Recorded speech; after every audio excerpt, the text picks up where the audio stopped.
नमस्कार सर्वांना. तर आज माऊलीचा पालखी सोहळा आहे. आळंदी इथून प्रस्थान झाला आहे आणि मी तुम्हाला माऊलीचं लाईव्ह दर्शन दाखवणार आहे.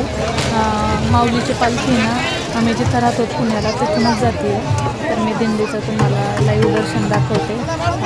नक्कीच जे येऊ शकले नाहीत त्यांच्यासाठी हा व्हिडिओ आहे, कारण प्रत्येकाच्याच नशिबात नसतं आहे माऊलीचा सोहळा पाहण्याचं. तर आमच्या पण काय आम्ही इथं राहतो आहे म्हणून आमच्या नशिबात आलं आहे ते, नाहीतर आम्ही तरी कधी माऊलीच्या सोहळ्यासाठी एवढ्या लांबून येणार होतो. तर नक्कीच पहा माऊलीची पालखी, माऊलीचा सोहळा कसा असतो आहे ते.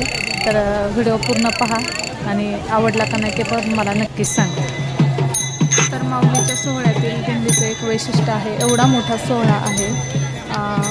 दिंडी निघायच्या म्हणजे एकादशीच्या 20 दिवस अगोदर आपल्या माऊलीची पालखी निघते आणि या पालखीला ना कोणालाही निमंत्रण देण्यात येत नाही आहे. एवढे लाखो भाविक येतात ना, ते पूर्ण बिना निमंत्रणाचे असतात आणि पूर्ण आळंदी ते पंढरपूर पायी दिंडी करतात आणि तुम्ही पाहू शकता सगळं भक्तिमय वातावरण झालेलं आहे आणि प्रत्येकजण कशाचाही विचार न करता या संसाराच्या मोहमायातून ना 20 दिवस काढून माऊलीच्या सोहळ्याला जातात. तर असा खूप छान हा सुंदरमय सोहळा आहे.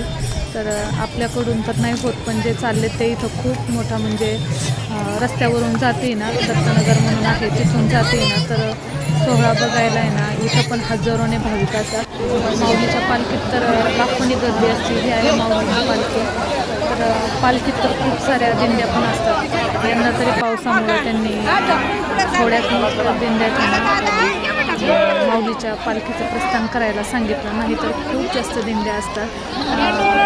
पालखीच्या पुढं पण 100-150 असतात, रथाच्या पुढं पण आणि रथाच्या मागे पण तेवढ्याच असतात.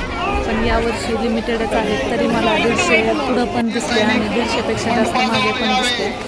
तर जेव्हा माऊलीची पालखी येते ना खूप सारी गर्दी होती, खूप सारी लोकांची तुडवातुडवी करते, बिलकुल पण व्यवस्थित दर्शन नाही करत. पण माऊलीचं मी 3 वेळा दर्शन घेतलं, खूप छान वाटलं. तुम्ही पण नक्कीच माऊलीचं दर्शन घ्या आणि माऊलीचा असाच आशीर्वाद आपल्यावर असू द्या. तर चला व्हिडिओमध्ये पुढे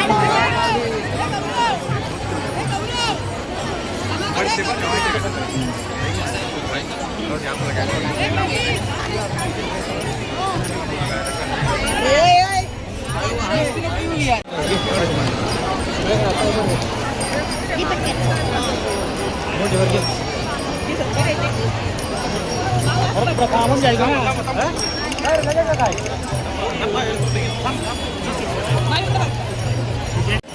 दुसरा करते बाबा ती आम्हाला उतरले पाणी द्या